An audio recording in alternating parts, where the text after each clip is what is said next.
আসসালামু আলাইকুম। সিদ্ধান্ত ফাইনাল, বাংলাদেশের জয়। শ্রীলঙ্কায় বাংলাদেশের বিশ্বকাপ হবে। বাংলাদেশের যে ম্যাচগুলি আছে, যেগুলি বাংলাদেশ ভারতে খেলতে রাজি হয়নি, ভারতে যাবে না বিশ্বকাপ খেলতে, টি-20 বিশ্বকাপ, শ্রীলঙ্কা আয়োজনের অনুরোধ জানিয়েছে আইসিসিকে বাংলাদেশ ক্রিকেট বোর্ড, সেগুলি শ্রীলঙ্কায় অনুষ্ঠিত হবে। বাংলাদেশই জয় হলো ফাইনালি, এবং ভারত হেরে গেল, ভারতের দাদাগিরি হেরে গেল, ভারতের এই যে প্রভুত্ব হেরে গেল।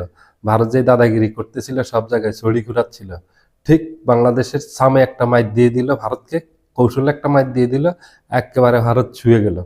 কারণ হলো বাংলাদেশও সুযোগ পেয়েছে, একেবারে 100তে 100 কাজে লাগিয়ে দিয়েছে সামে।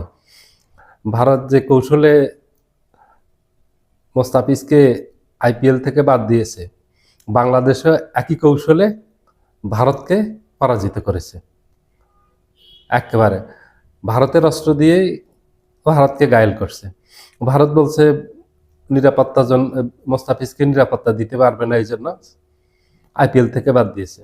বাংলাদেশও নিরাপত্তার জন্যই যেতে পারবে না, একেবারে যৌক্তিক দাবি তুলে ধরছে আইসিসির কাছে, যে যেখানে ভারত একজন আমাদের প্লেয়ারের নিরাপত্তা দিতে পারে না, সেখানে আমাদের 16 জন প্লেয়ার যাবে, আমাদের স্টাফ আছে, কোচিং স্টাফ আছে, তারা যাবে, আমাদের অনেক সমর্থক আছে, তারা যাবে, আমাদের অনেক সাংবাদিক আছে, কয়েকশো সাংবাদিক যাবে এই নিউজ কভার করতে।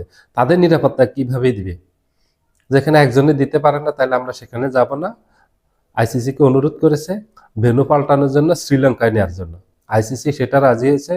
আমার কাছে এখন পর্যন্ত যে তথ্য আছে, এটাই হলো সঠিক।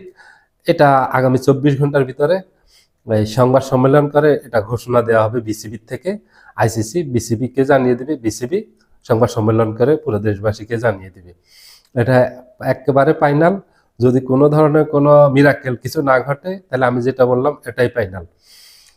আপনারা খেলাকে কেন রাজনীতির ভিতর ঢুকাবেন? রাজনীতি আলাদা জিনিস, খেলা আলাদা জিনিস। খেলার সাথে পৃথিবীতে কোনো দেশ রাজনীতিকে একসাথ করেনি। আজকে যদি বাংলাদেশে করতো এটা, তাহলে আমরাও বাংলাদেশের সিদ্ধান্তের বিপক্ষে কথা বলতাম। কারণ খেলা আলাদা। একজন প্লেয়ারকে, ভারতীয় প্লেয়ার দেখি তার বিরুদ্ধে বৈষম্যমূলক আচরণ করা হবে, এটা মেনে নেওয়া যায় না। এটা হলো খুব খারাপ একটা নজির। একটা দেশের দুর্নাম হয় বিদেশিদের কাছে, পুরো বিশ্বে এটা ছড়িয়ে পড়ে। এই যে ভারত এই ঘটনাটা ঘটালো, পুরো বিশ্বের কাছে ভারত ছোট হয়েছে, ভারতের ভাবমূর্তি ক্ষুণ্ণ হয়েছে। কিন্তু এই খেলার মাধ্যমে মানুষ তাদের ভাবমূর্তি উজ্জ্বল করে, পুনরুদ্ধার করে। এই খেলার রাজনীতি একটা জিনিস আছে, সেটা হলো এক দেশের সাথে আরেক দেশের সুসম্পর্ক তৈরি করা। সেটা এক দেশের সাথে আরেক দেশের সম্পর্ক নষ্ট করা না, খেলতে যাওয়া। এটা একটা রাজনীতি, সুন্দর। সবকিছুর একটা আর্ট আছে, একটা সুন্দর আছে। সেই সুন্দরটা ভারত একেবারে নষ্ট করে দিয়েছিল। ভারত এটার জন্য নিজে অনেক ভুগবে। ভারতের এই যে বদনাম হলো এবারের এই ঘটনাকে কেন্দ্র করে, মুস্তাফিজকে কেন্দ্র করে, এটা ভারতের অতি বাড়াবাড়ির ফসল। আপনি যেই কোনো জিনিসে অতি বাড়াবাড়ি করবেন, ঠিক আপনার ক্ষতি হবে। যতটুকু লস হওয়ার, সব লস আপনার হবে, অন্য কারো হবে না। এজন্য যা করবেন লিমিটের ভিতর করবেন, লিমিটের বাহিরে কোনো কিছু করবেন না। কথা আছে না, লেবু বেশি চিপলে তিতে হয়ে যায়, তিতে লেবু আর খাওয়া যায় না, ওটা খাওয়ার আর উপযুক্ত থাকে না। এই জন্য লেবু বেশি চিপতে নেই। এই জন্য এটা দিয়ে উদাহরণ দিয়েছে, বেশি বাড়াবাড়ি করতে নেই। আপনি কোনো কিছুতে জীবনে বেশি বাড়াবাড়ি করবেন না, বেশি জেদাজেদি করবেন না। তার মানে হলো তখন আপনি হারবেন। যখন আপনি বুঝবেন যে বেশি বাড়াবাড়ি করতেছেন, ঠিক নিশ্চিত আপনি হারের দিকে যাচ্ছেন। মানুষ কখনোই, যারা বুদ্ধিমান, বাড়াবাড়ি করে না। একটা লিমিট আছে, লিমিট ক্রস করে না। লিমিট পর্যন্ত থেকে একটা সমস্যা হলে সেটা সমাধান দিয়ে দেওয়া যায়। মোস্তাফিজকে নিয়ে যে নোংরা রাজনীতি করলো ভারত, যেটা উদাহরণ, আর দ্বিতীয়টা নেই পুরো বিশ্বে। ক্রিকেট বিশ্বে আপনি একটা উদাহরণও পাবেন না এই ধরনের, যে একটা দেশের হওয়াতে, একটা ধর্মের হওয়াতে তাকে এই বৈষম্যমূলকভাবে তাকে দল থেকে বাদ দিয়ে দিয়েছে। অস্ট্রেলিয়ার মতো দেশে অনেক প্লেয়ার খেলতে যায়। আফগানিস্তানের, বাংলাদেশের রিশাদ হোসেন অস্ট্রেলিয়াতে খেলতে গিয়েছে, তারা তো খ্রিস্টান, সমস্যা কি? ইংল্যান্ডে খেলতে যায়, ইংল্যান্ড লিগে খেলতে যায়, শ্রীলঙ্কাতে খেলতে যায়, ওয়েস্ট ইন্ডিজে খেলতে যায়, সাউথ আফ্রিকাতে খেলতে যায়, সব দেশে খেলতে যায়, কোনো সমস্যা হয় না, শুধু ভারতে গেলে সমস্যা হয়।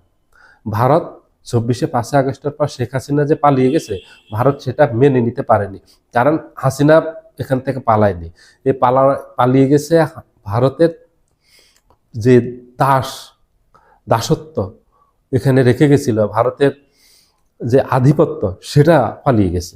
এখান থেকে চিরতরে ভারতের আধিপত্য একেবারে চলে গেছে।